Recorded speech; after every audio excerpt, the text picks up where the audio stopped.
Okay, so this is problem 5.3.75, and they give us the equation of motion is given by the following, and they list it out here. It's y is equal to x times the tangent of theta minus some stuff. And then it's telling us that the maximum height is h. They give us an equation for that. The time of flight is t. They give us an equation for that. And then the horizontal range is r, and they give us an equation for that. Okay, and what they want us to do in this problem is find h, t, and r. Okay, so if we want to find h, let's start with the formula.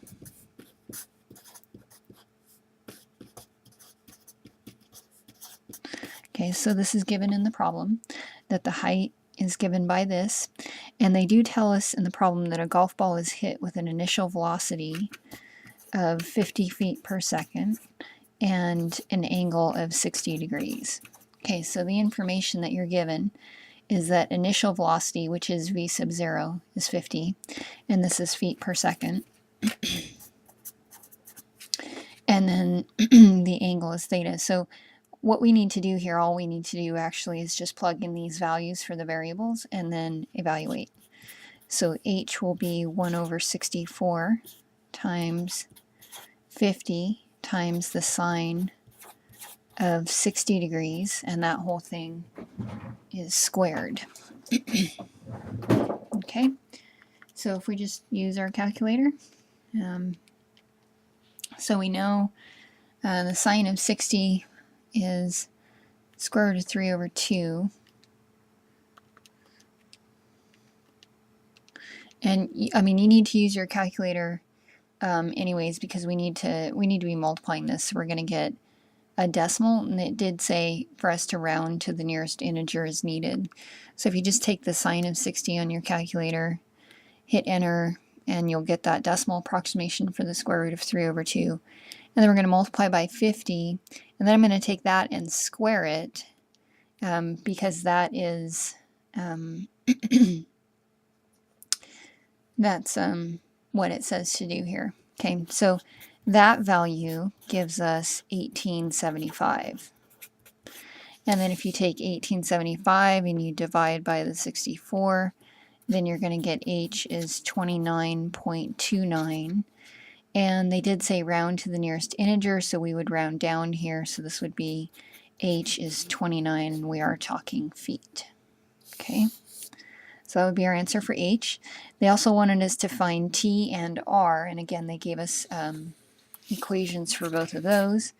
So t is v sub 0 times the sine of theta, and this is all over 16, and we're using the same initial velocity and the same angle.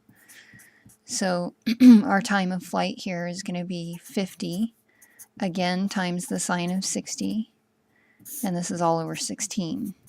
So remember that this, oops, I guess you couldn't see that top part there. Remember that this right here, we just did that number, that was 1875. Oh no, that was the number squared. So let me get that number again. So the sine of 60, and then times 50. So we get in the top here,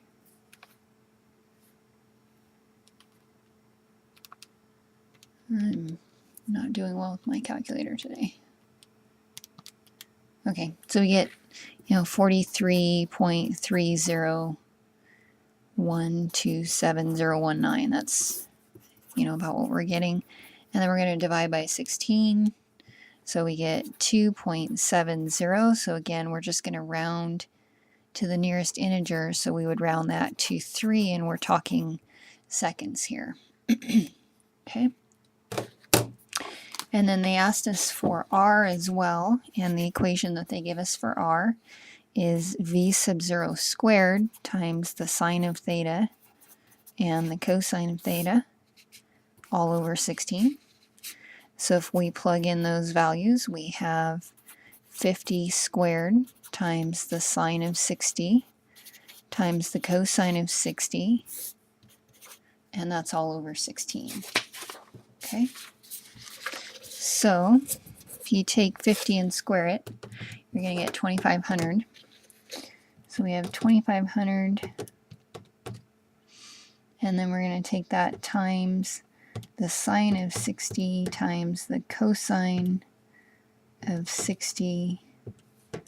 And in the top here, I get, 1082.53. This number here, and then we divide by 16. And our horizontal range here is 67.65 if we round up, so that would be 68. And again, we're talking feet here. Okay, so we plug each of those values into the computer. And that's it on this problem.